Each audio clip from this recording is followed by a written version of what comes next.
पढ़ने जा रहे हैं चैप्टर 1 क्लास 8 का NCERT book Honey due. Chapter का नाम है, जैसा कि आप लोग देख रहे हैं, the best Christmas present in the world. नीचे लिखा हुआ है बिफोर यू रीड, मतलब पढ़ने से पहले हमें कुछ चीज़ें जाननी होती हैं चैप्टर के बारे में, वही यहाँ पे लिखा हुआ है।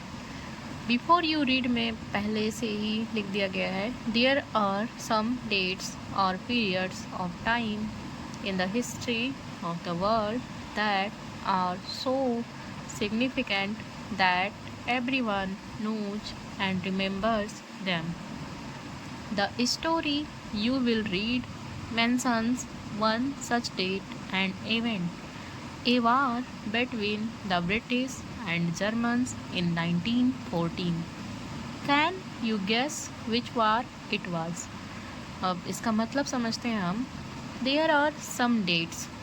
There are मतलब यहाँ हैं, some dates यानी कुछ तारीखें, और periods मतलब कुछ समय काल या समय अवधि of time, मतलब टाइम की कुछ अवधि है या समय की कुछ अवधि है।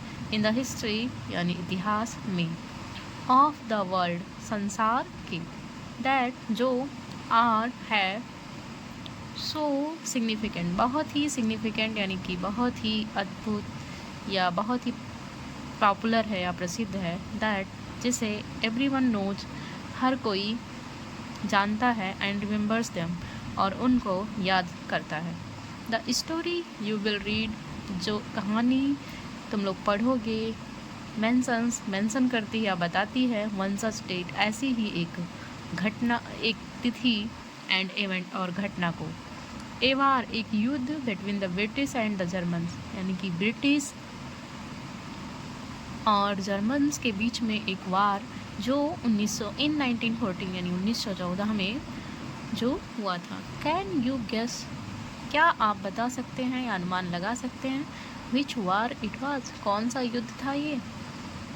आगे, do you know which events the dates below refer to, मतलब क्या आप जानते हैं विच कौन सा इवेंट्स यानी कि घटना, the dates below refer to जो नीचे दिए गए डेट हैं उनमें या उनसे संबंधित है।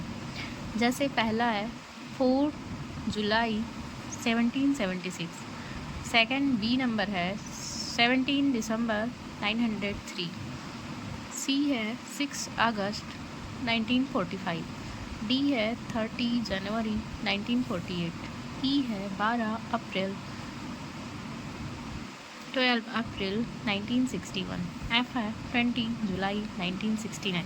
The answers are on page 23, मतलब इसके आंसर्स जो हैं वो पेज नंबर 23 पे हैं, जो हम पढ़ेंगे तो उसके बारे में जानेंगे।